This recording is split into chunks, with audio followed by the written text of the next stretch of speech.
Sir, you are a very highly educated person from prestigious schools. Come on, it doesn't make sense. It defies logic. Tatanungin mo dapat to protect Sarah kasi very close ka kay Sarah.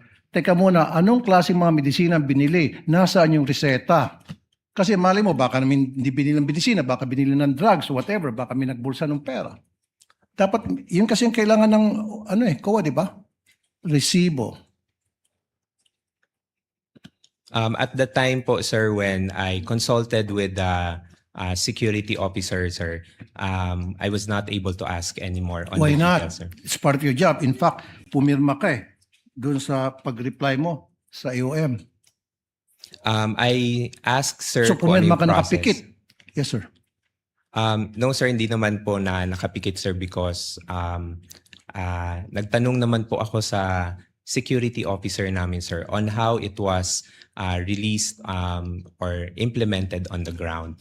So, kung ano po yung nabigay na information, sir, yun po yung nailagay ko sa pag-draft po ng reply to the AOM. Hindi mo rin tinanong bakit pare-pareho yung signature sa different names ayon sa NBI, forensic, tapos pare-pareho yung handwriting sa different names, parang isang tao lang nag-fill up, meron pa nga walang signature at nag-receive ng by the hundreds of thousands each.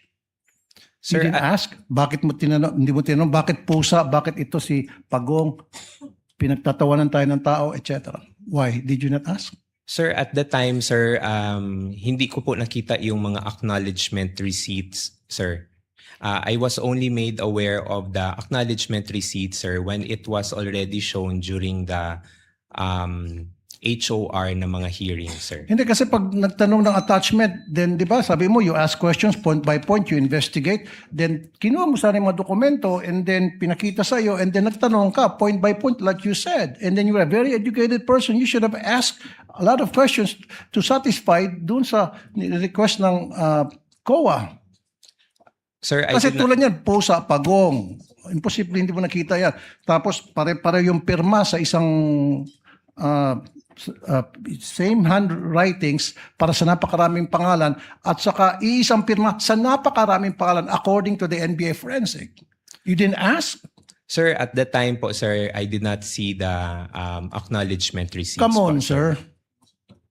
Like I said, napakatalino mong tao sa credentials mo. Dating professor, Ateneo, UP, di ba? And then, now, parang, sorry sir, parang nagmaang-maangang ka. Again, is it blind loyalty? Thank you po. Meanwhile, Inamin ni Quezon City 2nd District Representative Ralph Tulfo na siyang nasa viral video sa isang bar sa Las Vegas, Nevada sa Amerika. Sa video na unang inilabas ng Balljack TV, makikita si Tulfo na umiinom. May kuha rin na pumipirma siya ng bill sa bar na umabot sa $42,000 o mahigit 2 milyong piso. Paliwanag ng kongresistang anak ni Senador Raffy Tulfo, kuha ang video noong Pasko ng 2023. May natanggap daw na balita ang kanyang mga kaibigan kaya sila nagdiwang noon. Pagamat credit card niya ang ginamit, hati-hati raw silang magkakaibigan sa gastos. Personal na lakad daw yon at walang ginastos na pera ng taong bayan.